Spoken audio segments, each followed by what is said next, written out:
Estamos de volta, dando continuidade aqui ao nosso bate-papo sobre a introdução do metabolismo energético, né? Então, lá no outro vídeo, nós chegamos até esse momento aqui, né?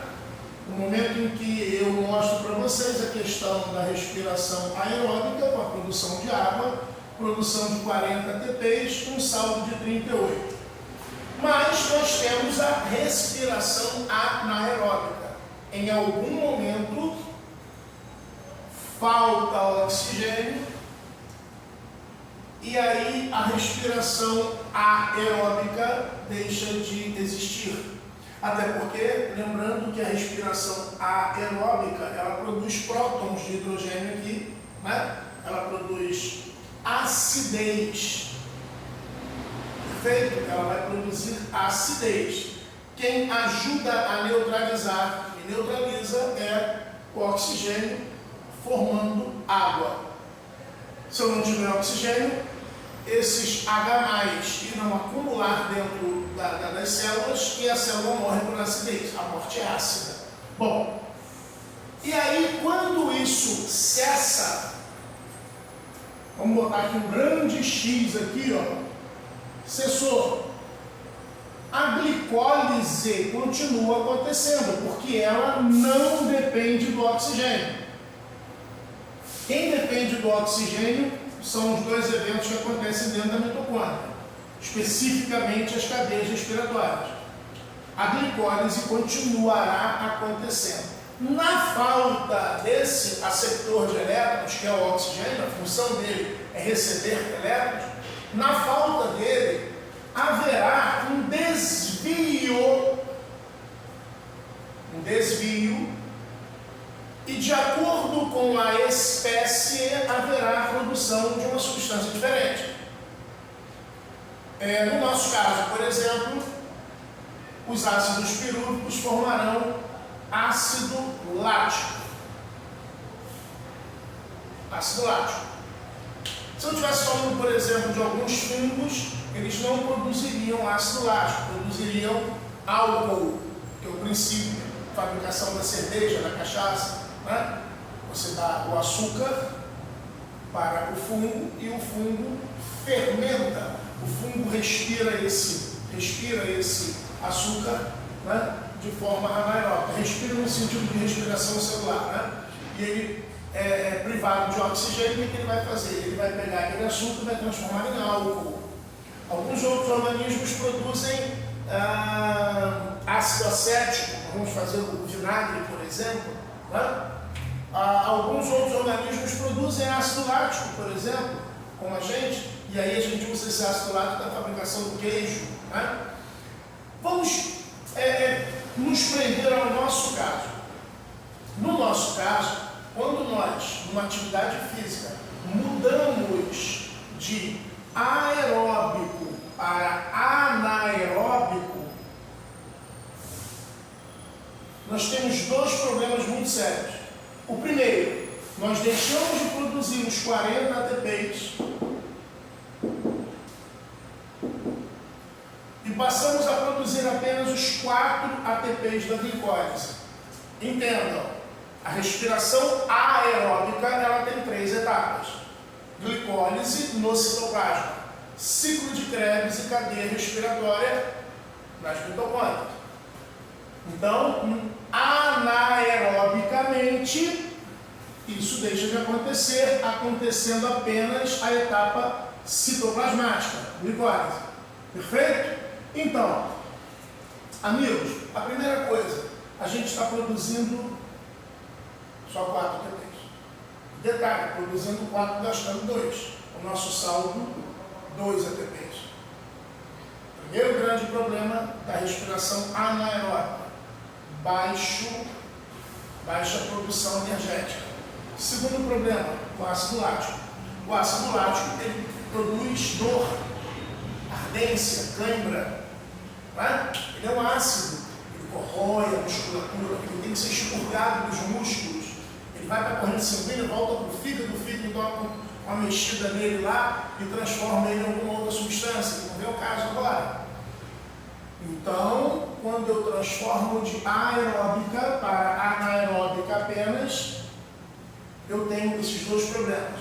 Baixa produção de ATPs e a questão do ácido lático ser ácido e produzir dor orgânica. Mas aí entra aquele aluno curioso e diz assim: mas professor, se eu estou correndo, eu estou respirando, por que vai faltar oxigênio? Não tem como faltar, eu não prendi a respiração. Como é que falta oxigênio se eu continuo respirando?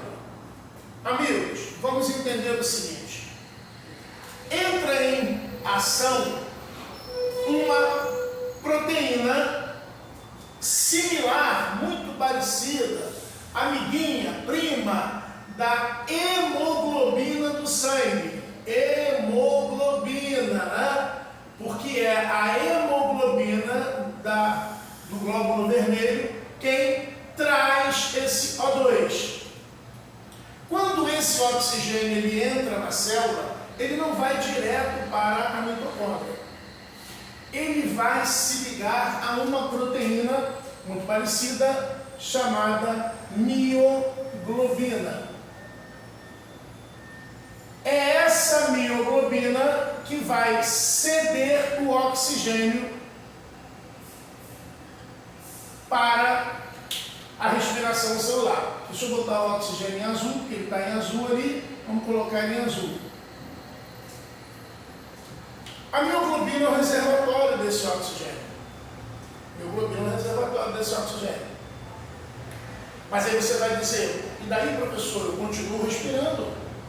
Eu continuo abastecendo a mioglobina de oxigênio, não importa se ele vai direto ou não vai. Eu continuo abastecendo. Não é bem assim. Como assim não é bem assim? Vamos imaginar, meus amigos, que a mioglobina seja uma caixa d'água, que a hemoglobina seja quem abastece essa caixa d'água. E vamos imaginar que a mioglobina tem um ralo, tem uma saída, desculpe, que abastece a casa. Então, hemoglobina, mioglobina. E quem é a casa? A casa é a mitocôndria. Esse fluxo de oxigênio para cá, você pode aumentá-lo, porque durante a atividade física você respira mais rápido. Sua capacidade respiratória aumenta. Lógico, né? Estou enchendo a mioglobina de oxigênio. Mas, se eu começo a gastar muito oxigênio, se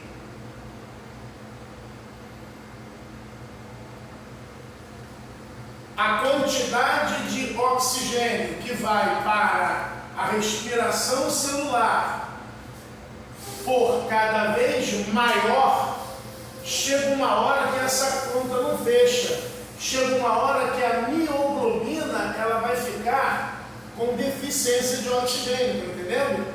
Vou repetir. Eu estou enchendo a caixa. Estava saindo um pouquinho. Só que agora está saindo muito. Está saindo muito.